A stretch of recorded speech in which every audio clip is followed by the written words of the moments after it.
Hello friends, நான் தான் உங்கள் அவ்வாஸ் கிச்சன்.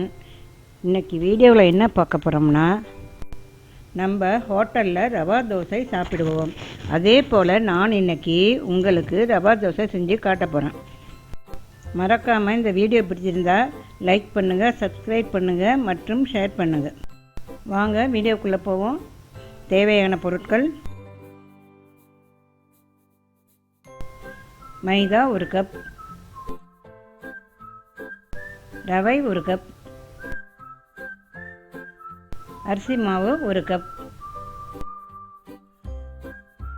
நறுக்கிய பச்சை மிளகாய் 5, ஜீரகம் 1 டேபிள் ஸ்பூன், கருவேப்பிலை உங்களுக்கு தேவையானதை போட்டுக்குங்க.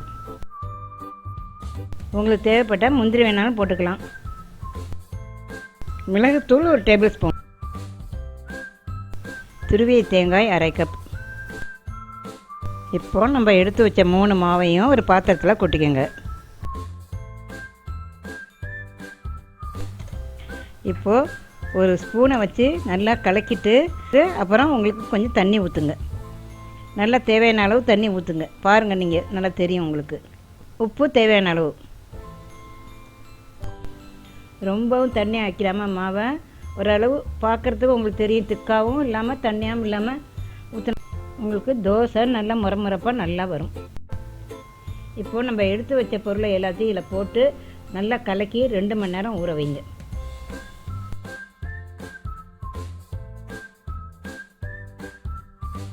நல்லா எல்லாம் ஒன்று சேர்கிற அளவுக்கு கலக்கிட்டு வச்சிங்கன்னா அப்போ தான் தோசை நல்லா இருக்கும் உங்களுக்கு.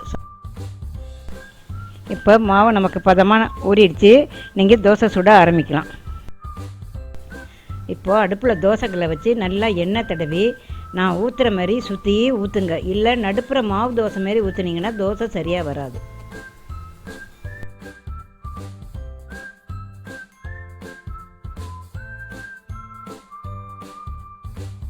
தோசை கொஞ்சம் லைட்டாக வெந்ததும் பிற்பாடு சுற்றி எண்ணெய் ஊற்றுங்க. அப்போ தான் தோசை மொறுமொறுன்னு நல்லா உடஞ்சி போகாமல் நல்லா நீட்டாக வரும்.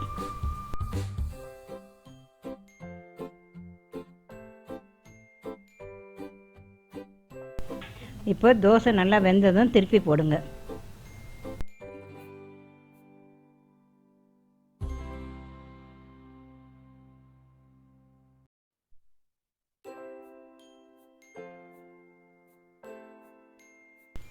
இப்போ ரவா தோசை கிட்டத்தட்ட ரெடி ஆகிடுச்சு உங்களுக்கு.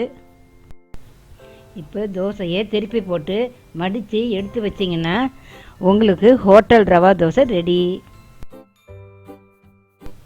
இப்போது உங்களுக்கு ஹோட்டல் ஸ்டைலில் ரவா தோசை ரெடி ஆகிடுச்சு. அது கூட சாம்பாரோ தேங்காய் சட்னியோ வச்சு சாப்பிட்டிங்கன்னா சூப்பராக இருக்கும். இந்த ரவா தோசையை சாப்பிட்டு பார்த்துட்டு நீங்கள் எனக்கு கமெண்ட்ஸில் சொல்லுங்கள்.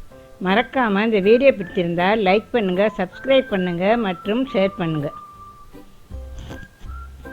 நன்றி, வணக்கம்.